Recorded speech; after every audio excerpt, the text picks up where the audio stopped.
하나님은 그가 지으신 온 우주 만물을 통하여 영광을 받으시고 또 찬송을 받으시기를 원하십니다. 특별히 하나님께서 만드신 피조물 중에 최고의 걸작품이라 할 수 있는 우리 사람을 통하여 예배 받으시기를 원하시고 또 찬송 받으시기를 원하시니, 여러분 이사야서 43장 21절에 그렇게 말씀하시지요. 이 백성은 내가 나를 위하여 지었나니 나를 찬송하게 하려 함이니라. 우리 인생의 목적이 무엇인가를 분명히 말씀하고 계세요. 여러분이 영광과 찬송과 감사를 주제로 하여 우리가 하나님 앞에 특별히 행하는 예식이 있으니 무엇이겠습니까? 예배지요. 예배입니다. 예배는 입술의 찬양, 마음의 감사, 드리는 예물, 그리고 하나님께서 주시는 말씀을 아멘으로 받으며 순종하는 이 맹세의 시간을 갖습니다. 그러므로 우리가 예배를 잘 드려야 돼요. 제가 참으로 마음에 안타까움을 갖는 것은 우리 성도들 중에 그런 모습이 있어요. 교회 봉사하는 일에는 아주 적극적인데 예배를 등한시해요. 그런 모습이 있어요. 어떻게 보아야 할까요? 참으로 안타까운 것은 이와 같은 모습을 볼 때에 이런 성도님들의 모습은 신앙 성장의 균형이 잡히지가 않습니다. 지정의를 인격의 요소라고 말할 때 보통 의지적인 부분이 강한 분들이 그런 모습들이 덜어 있어요. 그래서 봉사 때마다 수고하고 힘써요. 그런데 예배 시간에는 보이지를 않아요. 여러분, 이 예배를 통해서 주시는 이 감사와 감격이 결여되니 이 치와 정의 요소가 채워지지 아니해요. 본인은 알지 못하지요. 그 결과 이 균형 잡힌 신앙인의 모습으로 성숙하지 못합니다. 깊은 감사와 여유로움과 풍성함이 없어요. 그래서 자꾸만 자기 의를 드러내는 올무에 빠지는 그런 모습을 봐요. 여러분, 그 마음에 성령님께서 공급하시는 이 내면으로부터 솟아오르는 풍성함이 결여되니 이 행하는 일에 감사와 기쁨의 발로가 되어야 되는데 자신의 노력으로 하려고 그러죠. 자신의 노력으로 하려고 하니 깊은 감사와 여유로움과 풍성함이 없어요.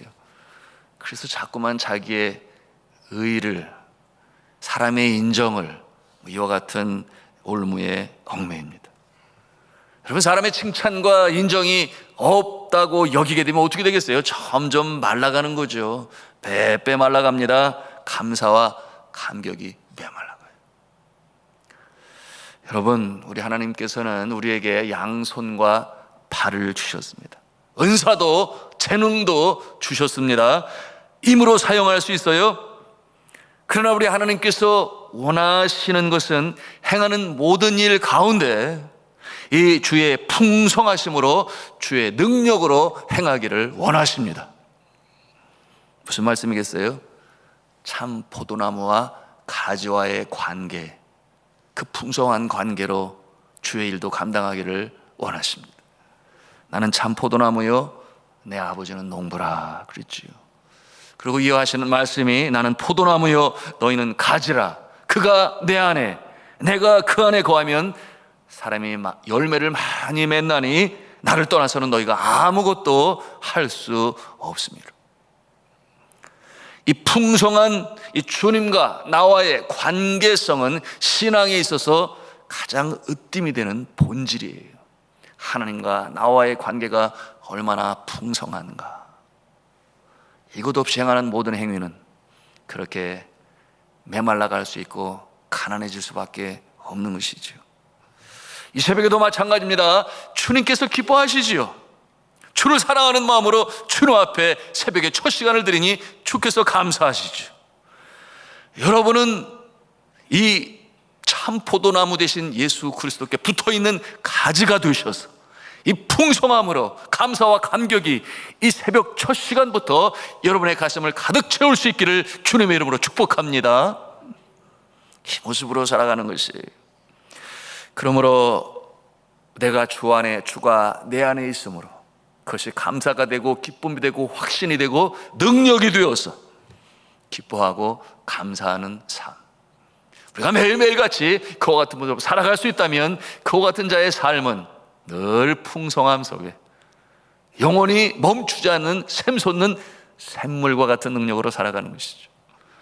제가 서론이 길었는데요, 여러분, 오늘 이 모세가 이스라엘 백성들에게 강조하는 바가 그것입니다.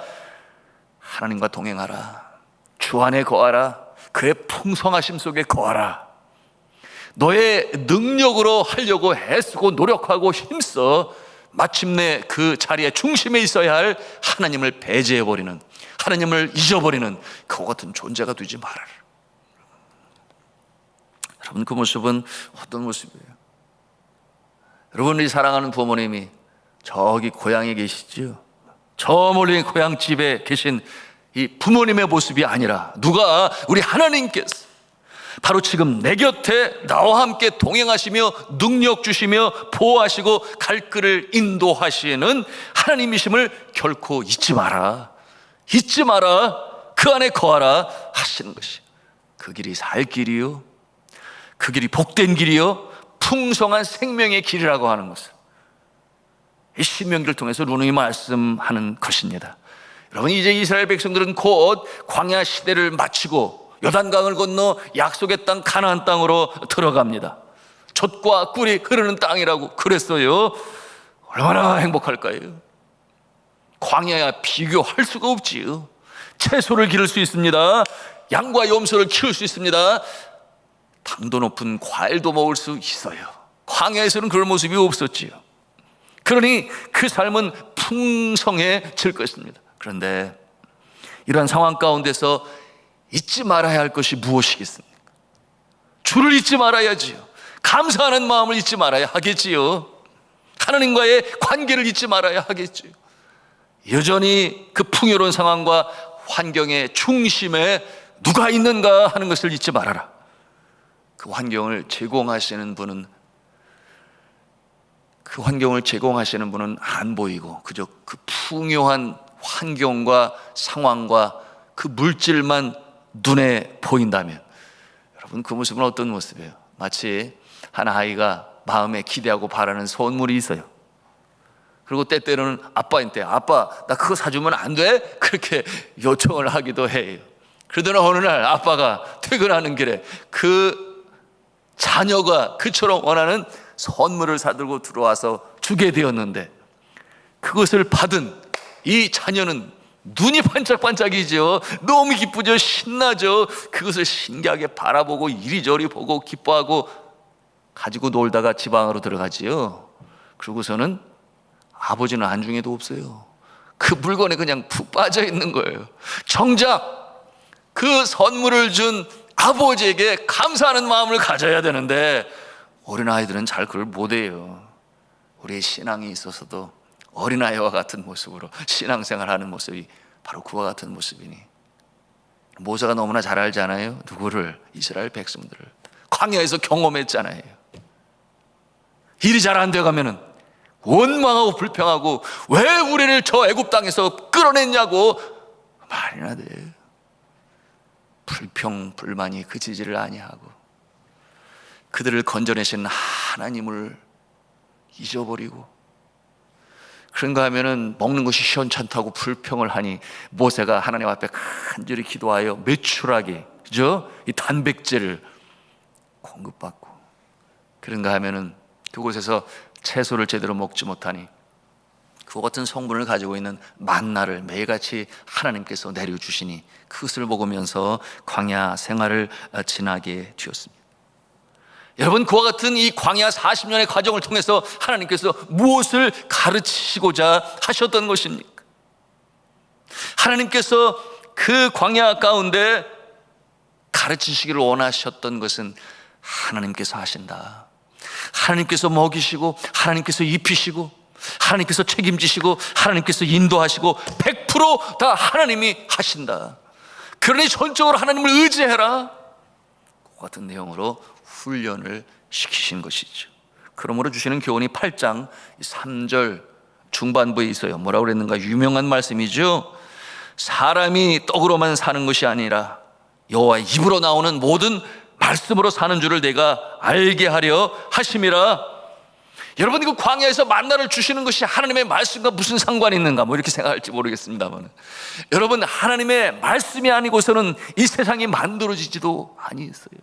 하나님의 말씀이 아니고서는 그들이 그 광야 가운데서 아무것도 없는 빈들이라 그랬죠. empty land, 아무것도 없는 그곳에서 생계를 유지케 하시는 하나님의 권능의 역사가 그렇게 나타나게 되니, 떡으로만 사는 것이 아니라 떡 그 이전에 그것을 베푸시는 하나님의 능력, 하나님의 말씀을 바라보라.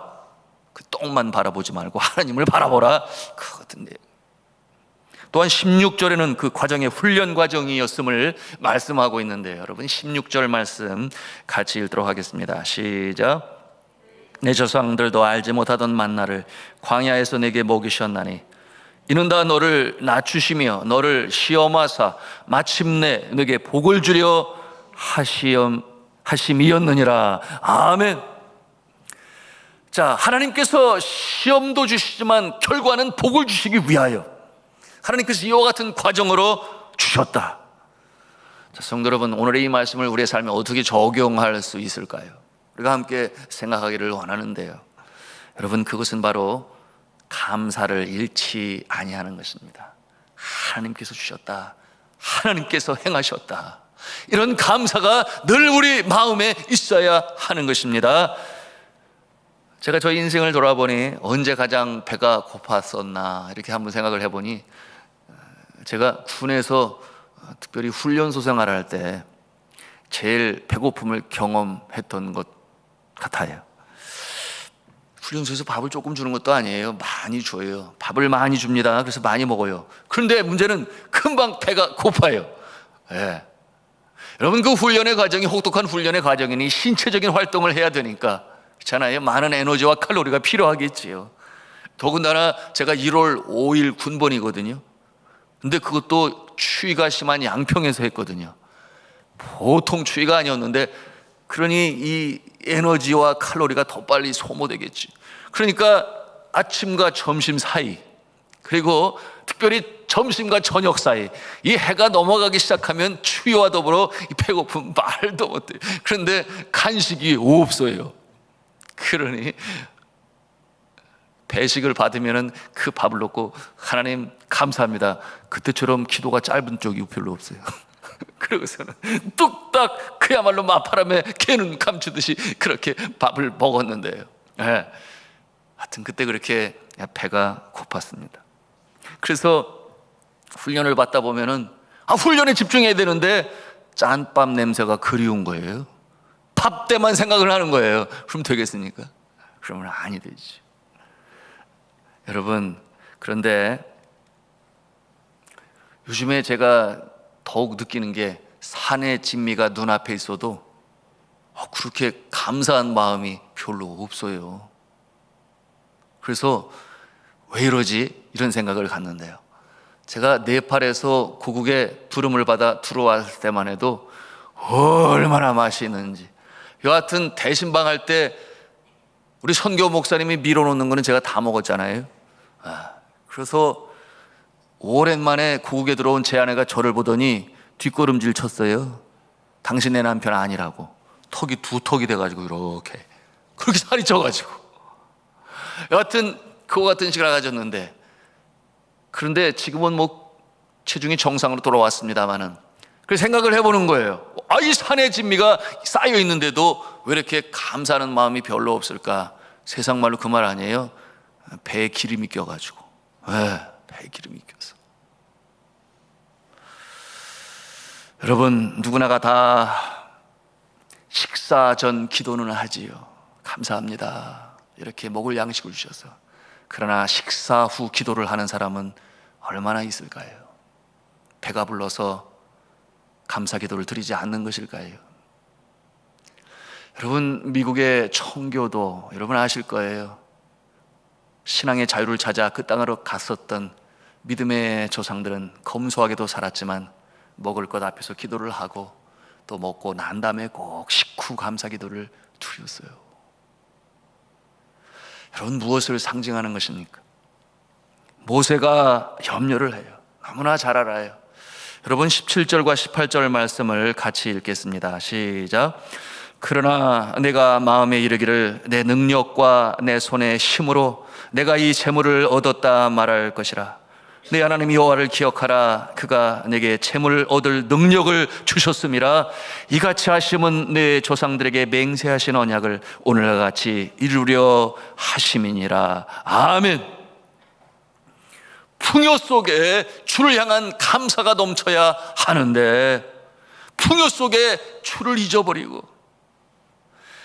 주인의 자리에 내가 서 있는 것입니다. 내 건강, 내 재능, 내 일터, 내 물질, 내 가족 다 하나님이 주신 것인데 여러분, 하나님이 손을 대시면 한순간에 다 날아가 버릴 수 있어요.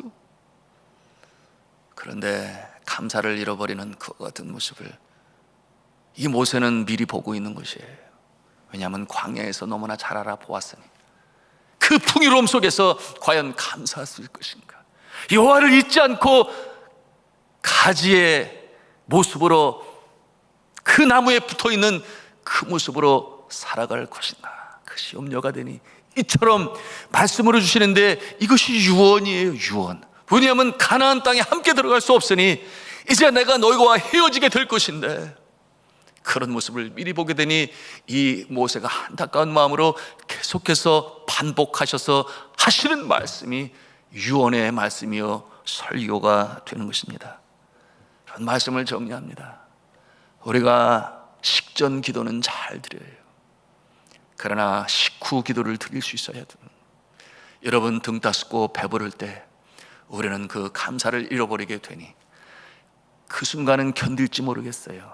초두의 말씀을 드린 것처럼 시간이 갈수록 우리의 심령 가운데 감사하는 자에게 주시는 하나님의 은혜와 능력이 있습니다. 성령께서 그 마음에 역사하시니 감사하는 자, 찬송하는 자, 예배로 나아가는 자, 샘솟는 샘물처럼 그 심령 가운데 평강과 감사와 풍요가 그치지가 않아요. 그러니 그 능력으로 선순환 구조라 어제도 말씀을 드린 그 모습으로 승리하며 살아가게 되는 것인데, 여러분, 이 새벽에 주의 말씀을 가슴에 담으시기 바랍니다. 이 풍성함으로 살아가시기를 바랍니다. 이 새벽에 주님 앞에 나올 때 오늘도 내 생명 하루를 연장하시니 감사합니다. 이 날을 통해서 또 나를 사용하실 것이니 감사합니다. 주의 영광이 나타나고 주님께서 나 삶에 이렇게 인도하시고 함께 하시니 감사합니다. 기도하는 자가 승리할 줄로 믿으니 감사합니다. 이와 같은 자세로 살아갔소서. 풍성함이 그치지 아니하고 젖과 꿀이 흐르는 땅에서 하나님을 잊어버리는 것이 아니라 주님 앞에 감사함으로 더 크신 하나님의 은혜와 축복을 경험하시고 주의 능력으로 살아가시는 참 포도나무 대신 예수 그리스도에 붙어있는 가지의 모습이 되어 날마다 진액을 받아 먹음으로 그 빛깔이 윤택하고 하나님의 영광의 역사로 드리고도 남아 또한 나누고도 남아 풍성한 삶으로 살아가시는 저와 여러분 되시기를 주님의 이름으로 축원합니다.